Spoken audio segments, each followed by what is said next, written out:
Ezra Miller, l'acteur qui interprétera Barry Allen dans le prochain film The Flash de la Warner, s'est fait arrêter dans le Vermont et plus globalement, il traîne derrière lui tout un tas d'histoires assez hallucinantes. On voit ça ensemble.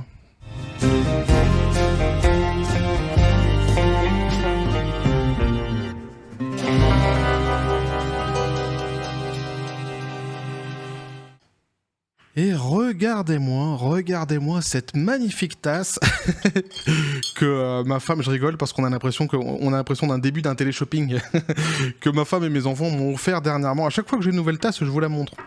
Mais celle-là, je la trouve vraiment particulièrement jolie.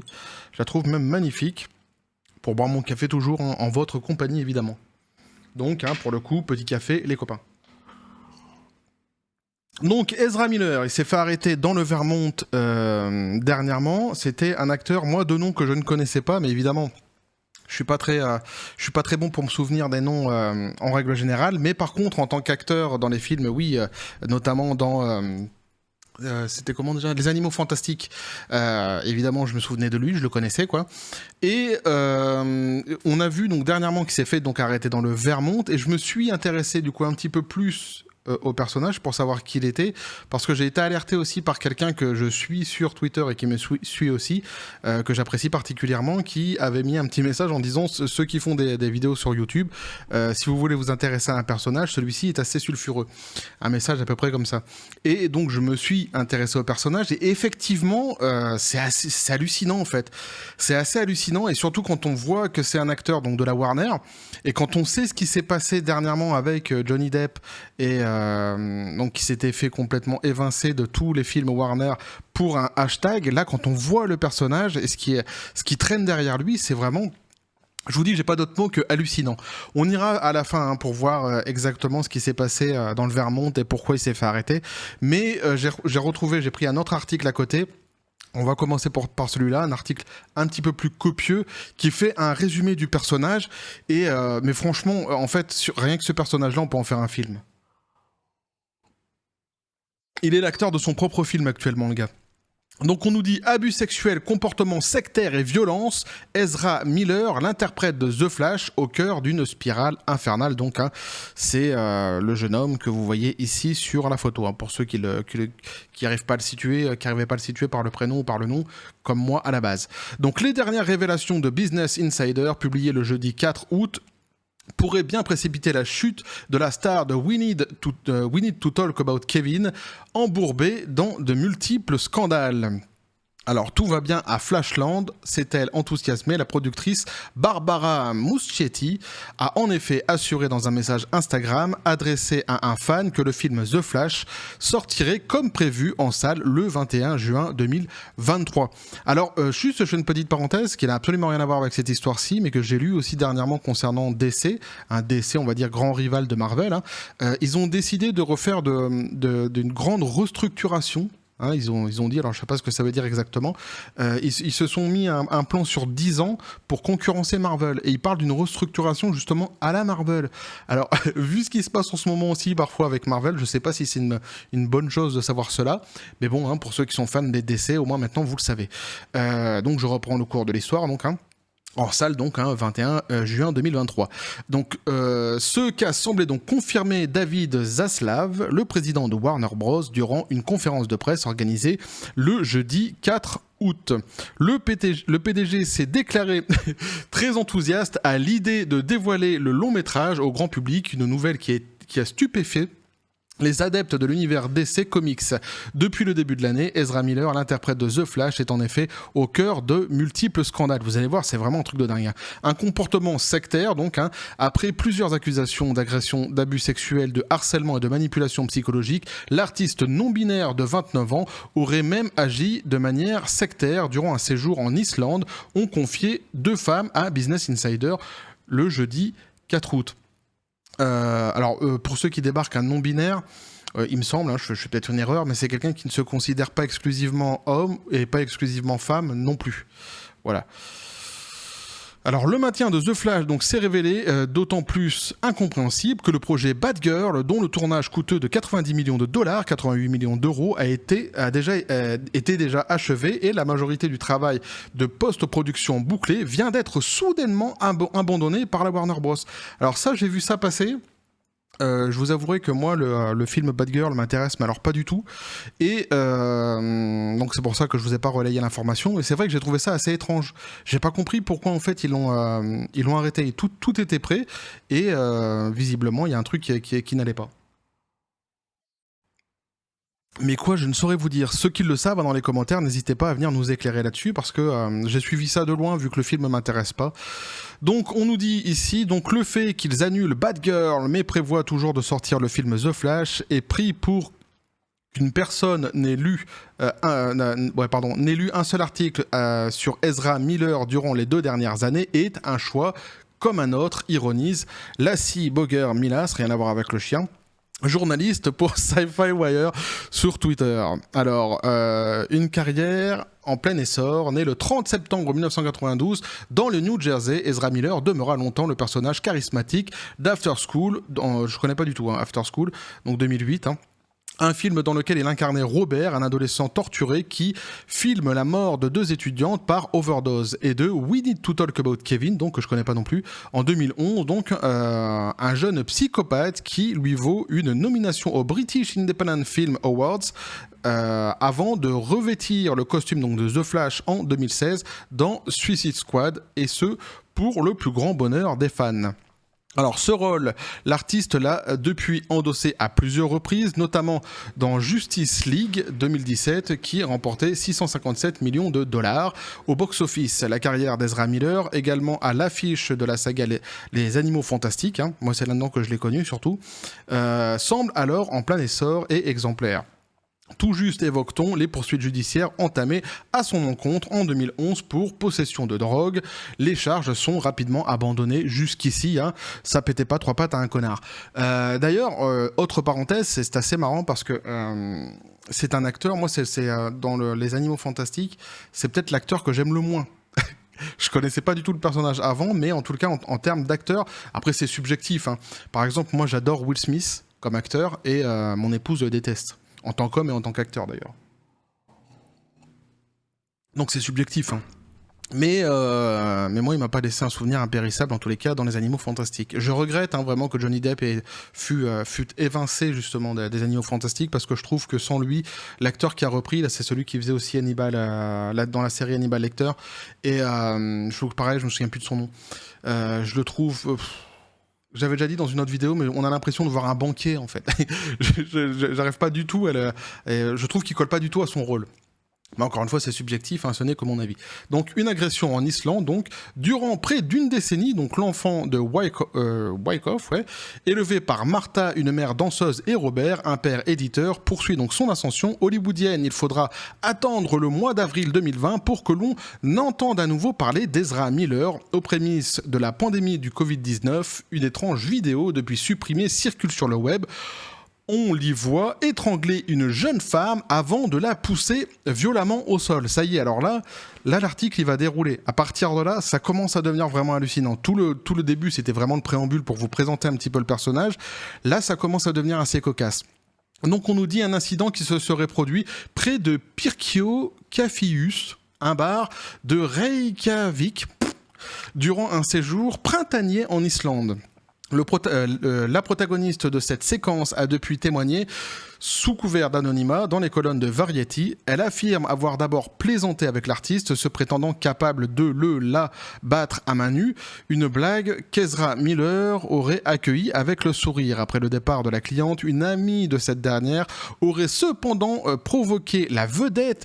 Soudain en furie, Ezra Miller aurait alors agressé sa première interlocutrice avant que le barman n'intervienne. Pourtant, au beau milieu des tempêtes médiatiques qui agitent l'année 2020, la polémique s'essouffle rapidement. Et là, c'est le drame, c'est parti. 2 arrestations à Hawaï. Durant 2 ans, Ezra Miller fait profil bas jusqu'au 27 janvier 2022.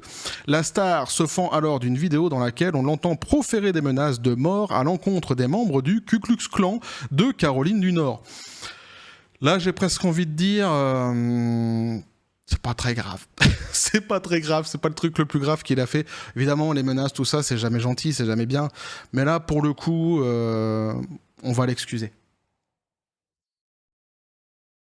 Pour ce genre de personnage-là, pour ces gens-là, je considère, moi, personnellement, hein, que c'est pas cher payé. Alors, mais cette année, donc 2022, ne sera plus pour Ezra Miller qu'une succession de scandales. 2 mois plus tard, l'artiste est arrêté à Hawaï pour trouble à l'ordre public et harcèlement après avoir crié des obscénités dans un bar et agressé un joueur de fléchettes. Ce fan d'opéra, une passion développée à l'âge de 6 ans pour combattre son problème d'élocution, semble bien en peine de maîtriser ses nerfs. Nouvelle interpellation. Alors c'est une histoire de fou, hein, l'histoire qu'il y avait eu dans le bar comme ça avec le mec des fléchettes. Il y avait une histoire de karaoké, il y a des gens qui chantaient en karaoké. Enfin lui il a complètement pété un câble, il a sauté sur le gars qui joue aux fléchettes. Enfin c'est vraiment, c'est un truc de fou, hein. Là il relate pas l'histoire en entier, hein. Il passe juste sur les faits parce que l'article est assez long en fait, hein, en réalité. Donc là ils sont vraiment en train de dérouler tout ce qu'il a fait. Mais si vous voulez aller voir plus précisément, vous allez voir l'histoire est quand même assez folle, hein. Alors nouvelle interpellation donc une seconde fois le mois suivant pour avoir jeté une chaise à la tête d'un inconnu. J'avais un voisin, j'avais un voisin comme ça. Je vous fais une petite parenthèse comme ça, c'est rigolote. Quand j'habitais à l'époque dans le Loir-et-Cher, j'avais un voisin, alors paix à son âme, hein, parce qu'il est mort, qui était assez étrange. Il se mettait souvent à son balcon et il insultait les gens qui passaient d'une voix assez étrange. Et bon, la plupart du temps, il les connaissait, donc quelque part, on va dire ça allait. Mais une fois, il se met comme ça au balcon et je le vois. Il était juste à côté de chez moi. Moi aussi, j'étais au balcon. J'étais en train de fumer ma clope tranquille et je le vois en train de s'adresser à un jeune qui était juste en bas comme ça, qui passait, qui avait rien demandé. Et le mec, il lui fait Hey! Connard, c'est toi qui paye. On sait pas pourquoi. Et d'un coup, il regarde le gamin comme ça, il fait oh, je te connais pas. Le mec, il s'était pris un connard dans la gueule, juste comme ça, par envie, quoi, comment je pourrais dire, par lubie. C'était un voisin assez étrange qui passait son temps à taper sa tête contre les murs aussi. Je sais pas pourquoi, mais c'était joyeux, je peux vous le dire. Donc nouvelle interpellation, donc une seconde fois, donc le mois suivant, pour avoir jeté donc une chaise à la tête d'un inconnu, d'où le parallèle, un inconnu, le jeune homme inconnu dans la rue évidemment, en bas de l'immeuble. Alors 12 heures plus tard, donc l'artiste écope de $500 d'amende, hein, ces déboires judiciaires ne font alors que commencer. Ordonnance de restriction. Au mois de juin, les parents alors là ça devient un petit peu plus obscur, un petit peu plus gore, j'ai envie de dire. Au mois de juin, donc les parents d'un dénommé Tokata Iron Eyes, pourquoi pas, dépose un recours pour obtenir une ordonnance de restriction à l'encontre de la personnalité. Ils affirment qu'Ezra Miller entretient une relation toxique avec la jeune femme de 18 ans, et ce depuis leur rencontre en 2016, lors d'une manifestation contre un projet d'oléoduc. Tokata est à l'époque âgé de 12 ans, et Ezra Miller en a 23. Je vous dis, hein, ça commence à être de plus en plus obscur, hein. Ezra donc utilise la violence, l'intimidation, les menaces, la peur, la paranoïa, l'utilisation, les illusions et la drogue pour maintenir son emprise sur une jeune adolescente. Peut-on lire dans un document juridique. Ezra lui a lavé le cerveau. Il s'est assuré que Tokata n'utilise pas de téléphone. C'est un nom piège. C'est un boom, je t'attrape le prénom sans déconner. N'utilise pas de téléphone.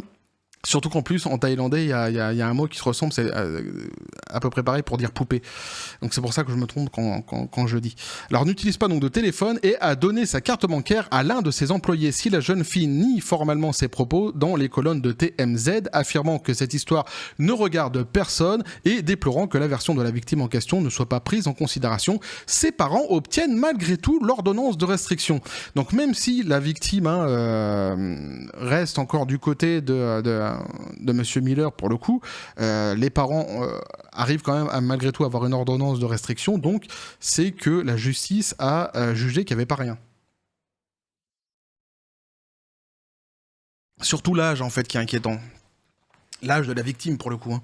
Donc à la mi-juin, donc la victime présumée évidemment, à la mi-juin, donc une mère de famille du Massachusetts dépose à son tour une requête similaire. Elle soutient que la star, lors d'une visite à leurs voisins, se serait présentée de manière inopinée sur leur palier. Ezra Miller, un gilet pare-balles, aurait brandi une arme avant de harceler son enfant de 12 ans, toujours pareil, encore un enfant de 12 ans, et de le mettre mal à l'aise en lui touchant les hanches. Je vous dis, comportement qui est quand même assez obscur. Hein. Harcèlement à Berlin, c'est pas fini, c'est pas que aux États-Unis, c'est aussi, alors on l'avait vu en Islande, on l'a vu aux États-Unis, mais c'est aussi à Berlin.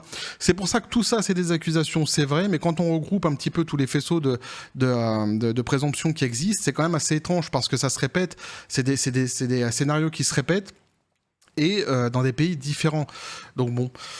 Alors Nadia, une jeune berlinoise, donc accuse elle aussi Ezra Miller de harcèlement. Elle affirme avoir fait sa connaissance en 2020. Tous deux auraient eu une relation sexuelle, puis auraient échangé des SMS à distance durant 2 ans. En février 2022, le duo décide de se revoir. Nadia accepte de l'accueillir le temps d'une nuit, mais lorsqu'elle lui interdit de fumer, ah, c'est un truc de ouf, Miller se met dans une colère noire, l'accusant d'être transphobe et nazi.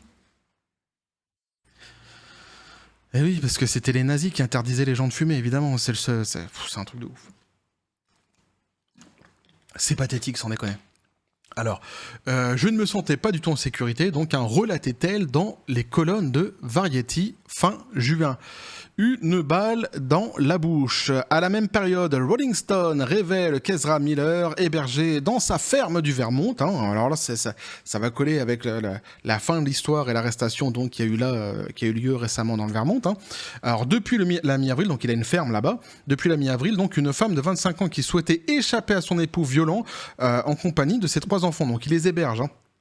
Et ce, dans des conditions déplorables. Selon le magazine, la demeure serait en effet parsemée d'armes à feu. La fille de la jeune femme âgée de 1 an aurait même trouvé une balle de fusil par terre et l'aurait portée à sa bouche. Des amis d'Ezra Miller auraient par ailleurs fumé de la marijuana devant les enfants dans cette ferme qui abritait en outre une plantation de cannabis illégale. Alors ici en Thaïlande, le cannabis est rendu légal, sauf que pas la fleur. Uniquement les feuilles, c'est assez rigolo parce que les mecs ils peuvent pas vendre en fait parce que les feuilles tu fais pas grand chose avec. Bref, on s'en fout.